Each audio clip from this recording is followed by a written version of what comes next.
Good morning, everybody. It's Thursday, April 9th. And since it's Holy Week and Easter Sunday on Sunday, I thought I would go to just move around a little bit in this first part and talk about Palm Sunday.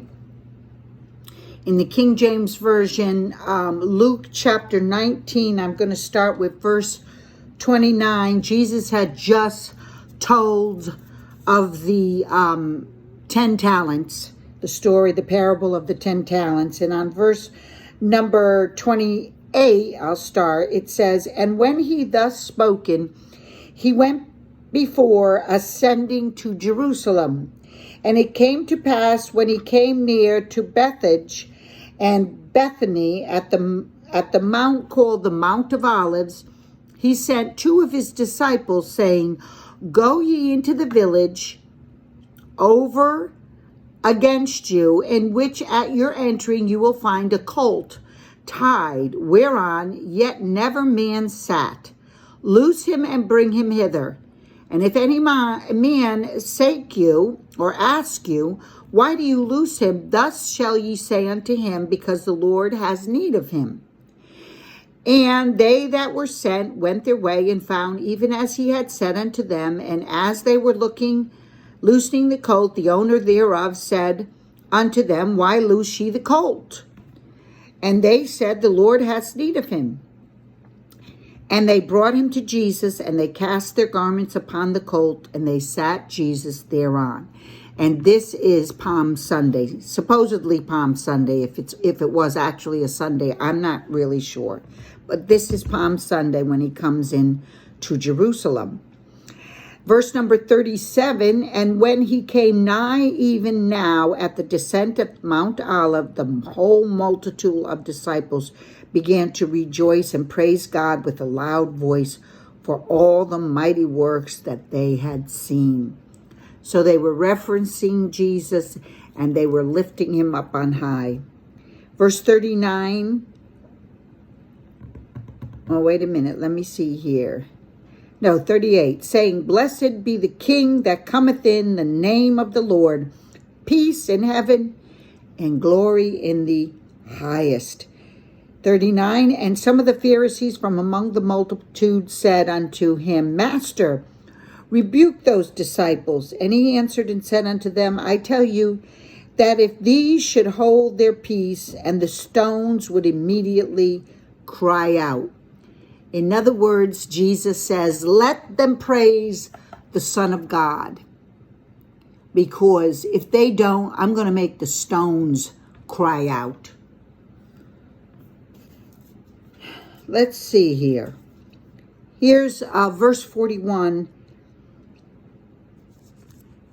"And when he came near, he beheld the city and wept over it." So Jesus is now weeping over the city of Jerusalem. Verse 42, saying, "If thou hast known, even thou, at least in this thy day, the things which belong unto thy peace, but now they are hid from thine eyes." In other words, what he's doing right there is he's telling the Jewish believers, as he enters into the city of Jerusalem, he knows what's going to happen to Jerusalem.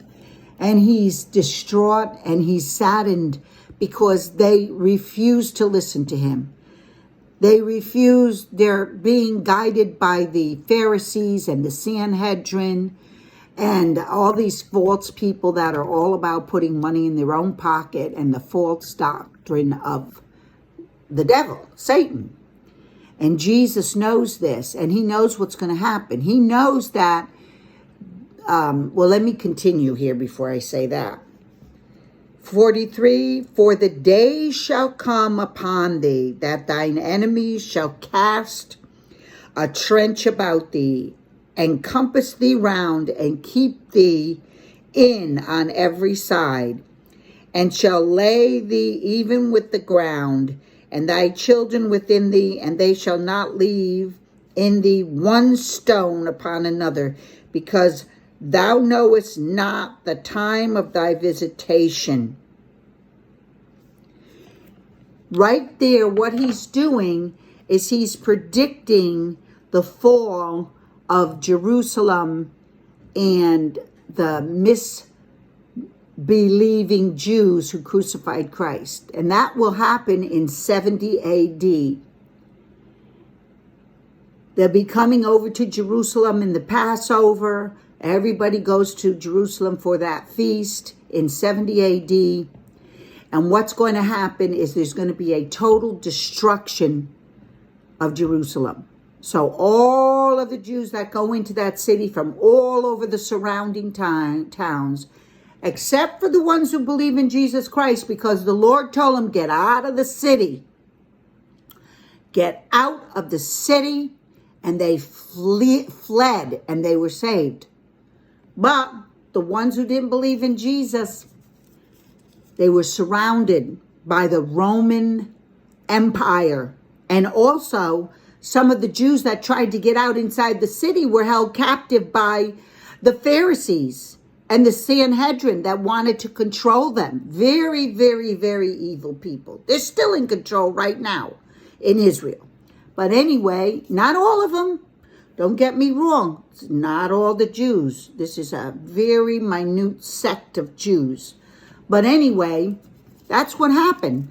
And every single last man, woman, and child was gone, was dead inside Jerusalem. And every stone was not there. It laid in ruins. Even the Roman soldiers were surprised because what happened was the people inside, the Jews inside, were killing each other off and they were starving each other. It was a fiasco. And